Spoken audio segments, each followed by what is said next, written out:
This is Tug, True You Group. This is our mini bite-sized Sunday service with music that is available to you worldwide as an online spiritual church group without the church building. So guess what? We come to you.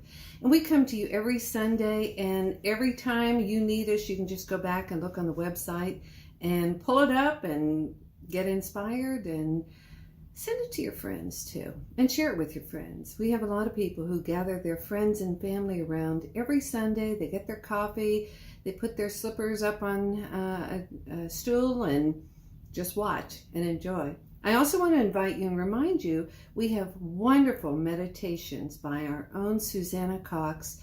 All you have to do is go to the website, trueyougroup.com, and look for the menu button that says meditations, and you can find all of these great meditations to focus you and settle you down and give you a little bit more ease and clarity. So today I want to talk with you about, who do you hang out with? And you might say, oh, you silly girl, this is 2020, I'm not hanging out with anyone. But the reality is we're not hermits, and so we may not have anyone in the house, or we may not have anybody that we can get together with on a regular basis. However, a lot of our hangouts are virtual, and so I have to ask you, who are you hanging out with?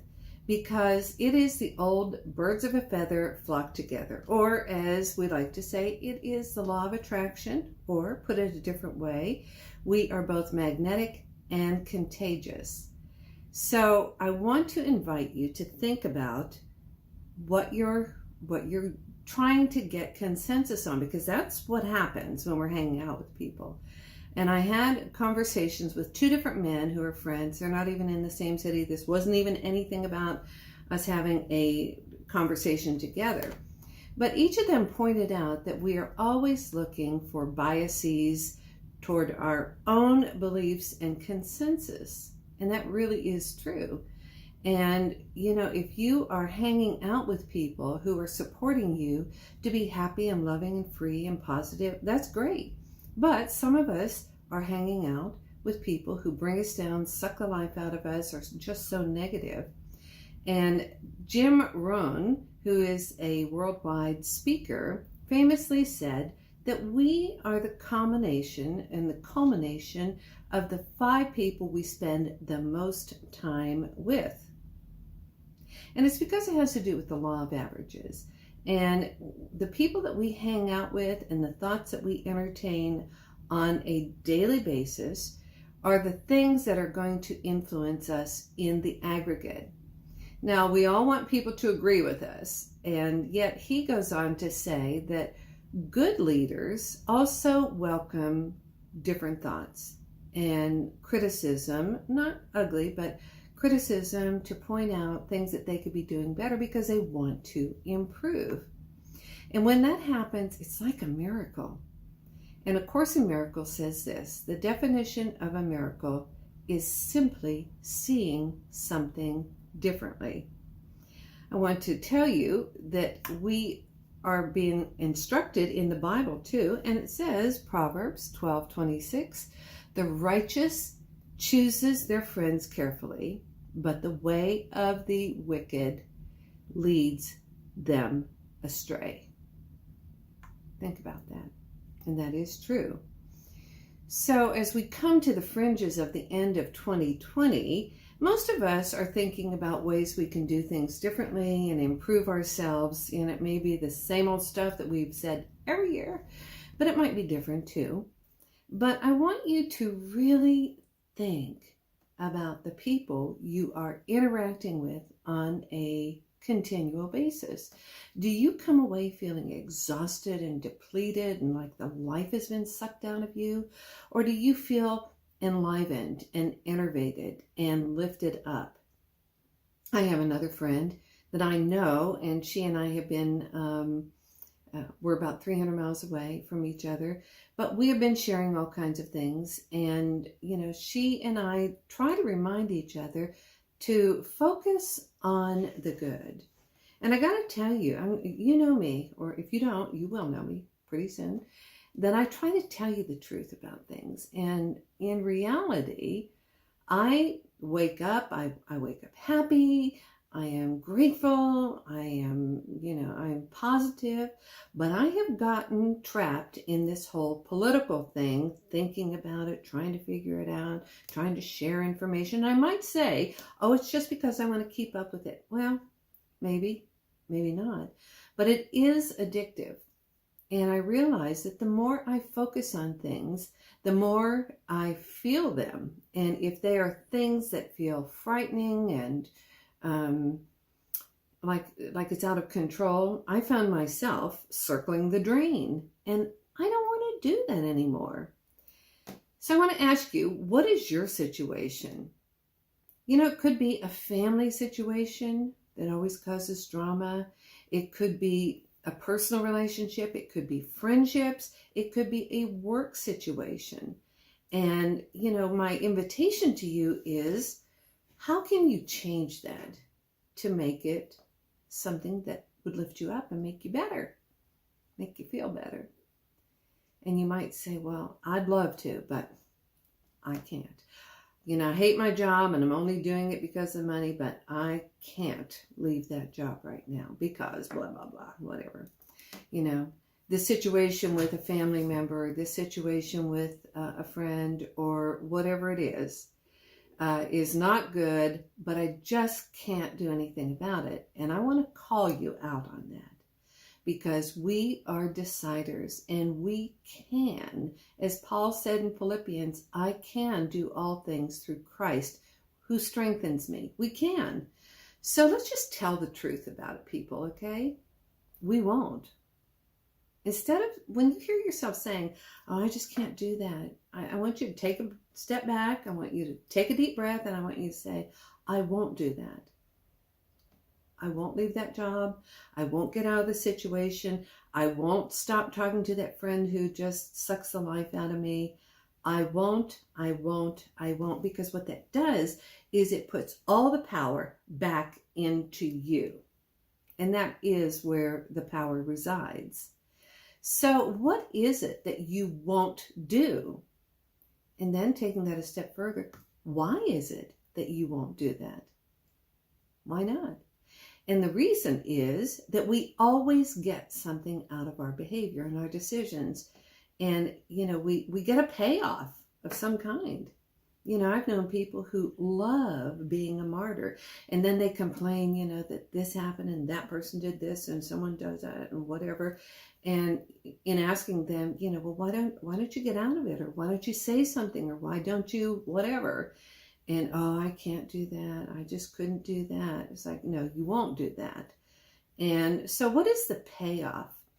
Some people who are martyrs, they wear their misery and their sadness and their sacrifice like a crown. And the payoff is, look at me. I'm so holy. I'm so patient. I'm so good.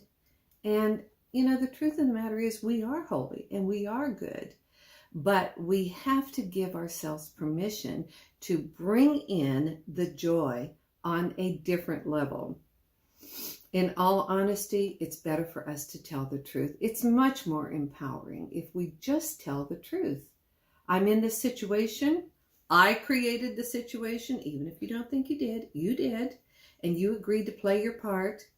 But if you're tired of it, and if you don't want to experience that anymore, just say, I either will change it or I won't. And don't make it mean anything. I was thinking recently about how fleeting life is, and 2020 has been a challenging year. And if you don't think so, you're living under a rock somewhere. But there's been some good stuff too. And I've had some real big changes, but I've also had some major losses. I have lost nearly 20 friends and family to death, plus my little dog Hershey. And I know I keep talking about my little dog Hershey, but he was the icing on the cake because he was our rescue dog. We only had him for a year. He was old. He was adorable, and he was my buddy. And when we had to let him go back to the infinite, I was just shattered. So I was thinking about how all life has to end in some way.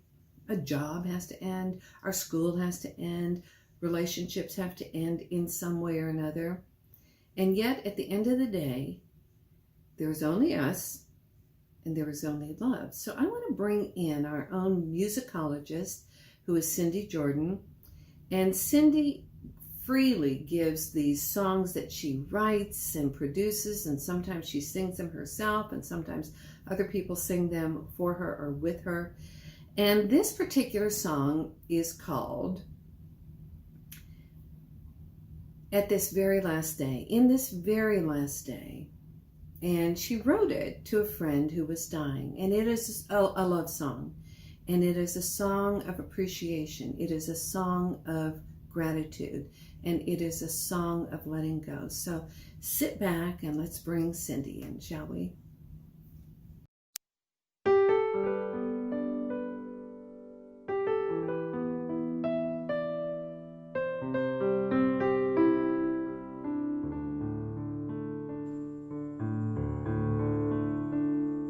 In these last few days, I want you to know I appreciate the kindness that you've shown. In these last few days, I want you to see how much your friendship has meant to me. In these last few days, every breath is a gift. Your smile and laughter have given me a lift. In these last few days, I have no fear, for I know God is here. I know God is here. Soon my life will be over. I've had regrets, sorrows, and pain, but the joy and the love will go with me, for in death we are born again. In these last few days, through the light in your eyes, I see God in you, and I've come to realize in these last few days I have no fear, for I know God is here. I know God is here.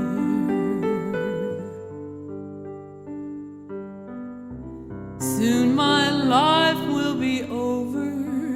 I've had regrets, sorrows, and pain, but the joy and the love will go with me. In death we are born again. In these last few days, I am thankful for you. Your caring heart has seen me through these last few days. I have no fear, for with you I know God is here. For with you I know God is here.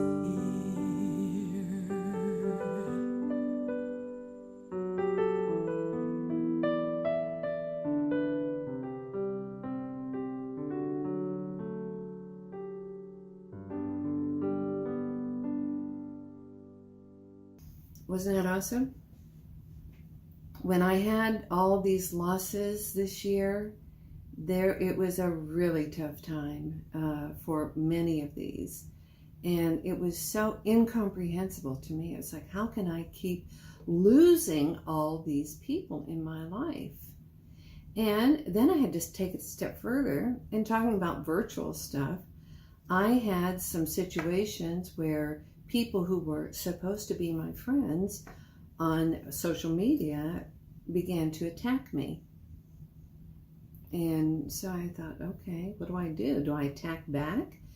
And I didn't attack back. I did try to explain a little bit. And then finally, when it continued, and it wasn't many, just a couple, and I finally just let them go. I didn't say anything. I just let it go. I blocked them. I unfriended them. And I refused to play the game. I was talking to one of my clients the other day, a coaching client, and he's going through his own tug of war, with some people. And I told him, I said, it is a game. They pull, you push that button, they push this button. And I said, but if you lay down your end of the rope to the tug of war, the game is over. It's over. So, although I am certainly not perfect, I am at least aware. I am aware that all things have to be lived through, and we have to make decisions about this. So again, who do you hang out with? Now I want to take this a step further, and I want to say, who do you hang out with in your head? What are the thoughts that you think? What is your go-to about your default sort of mechanism? Like, who do you hold in your mind as being wrong? And what are your fears? If you listen to our 2 minutes that can change your life daily, Monday through Saturday, 2-minute messages, and they're on YouTube, and I also post them on Facebook. I had one a couple of days ago that I did about clutter and chaos. And I said, clutter is at its very core fear. It's fear. And it's sticky energy. Clutter is sticky energy. So what do I mean by clutter is fear? Well, many of us have inherited something or been given something by someone. Most of the people who are not in our life anymore, who have gone on to spirit, and we don't like it, and we don't use it, and we try not to think about it, but we don't want to get rid of it because, we have this fear that, being ungrateful to whoever gave it to us. Or, God forbid, these people are still alive and might find out that we gave it away or got rid of it in some way. So we are living with this fear. And I want to give you a little tip. People who have given us stuff as an inheritance that we don't like and we don't use, and it's all just shoved in a corner, in a box, or in a barn, or somewhere. Those people are in spirit, and spirit doesn't need stuff. And spirit sees things from the higher scale. And so you can love that stuff, you can love that person for their trust in you, and say, thank you so much for wanting me to have your treasures. I appreciate that. And that's the part that I love, and I treasure that. And because it deserves to be treasured and appreciated by someone else, I'm going to give it to someone else. I'm going to sell it. I'm going to do something with it and get it out of my life because it is a fear. And as we let go of our fears, and just like I was talking to you about, my fears around, this whole political thing, what's going on in the world, and the masks, and the virus, and the lockdowns, and the election, and I'm just being honest with you. And, I'd love to say, oh, I'm above all that. Well, I'm not. I'm not above all that. But I am onto myself. I really am. And I want to live a life of joy and freedom. I want to bring in thoughts on a daily basis, my go-to thoughts that are joy and love and strength and appreciation and oneness and helping other people and allowing other people to help me. So who are you hanging out with? And what thoughts are you allowing to hang out in you? And are you willing to decide to change them and let them go? And don't tell me you can't. Don't make me come get you. You can, you just won't up until now. So maybe this week, and maybe starting off the next year, you will make a decision that you can be powerful, that you can be joyous, that you can let go of things and people and thoughts and fears that don't serve you anymore. You can. I am so grateful that so many of you join us at Tug on a daily basis and on our little Sunday services. I just love bringing this information to you. And I love being in my own home, that I can do this in a surrounding that makes me feel comfortable and loved and loving too. And I hope you feel that. I hope you sense the love with which this is brought to you. If you haven't already, please sign up on our email list. We will never spam you. I haven't used email much so far, but we will be. We'll be letting you know of things that are coming up in the future. And go to our YouTube channel, True You Group, Tug, and please subscribe, share, hit the notifications bell, and that way you can know every time we upload a video, which is every day. And I want you to think about who might need these messages, because we don't know. But maybe the people who are bugging us the most, maybe they need to be lifted up just a little bit. And do it with love, and do it with no expectations. It's just like, okay, you might want to hear this. They either will or they won't, right? If you would like to support this channel, you can do that by hitting the donate button and support us through PayPal. If you want to make a contribution on a monthly basis of any size, go to Patreon, patreon.com/True You Group. I appreciate everyone who is claiming us as their new spiritual church group. And as you can imagine, we want to grow, and we want to add more stuff, more people, more technology, more bandwidth. And we live in a world of reality and physicality and money. And so if you feel like you would like to support us as your spiritual group, that would be great. And one of the best things you can do is share with others. I love you. I bless you. I behold the Christ in each and every one of you. And I want to remind you, you are a very powerful creator. Go in peace. Have a great day. Have a great week. And pay attention to who you're hanging out with. Thanks.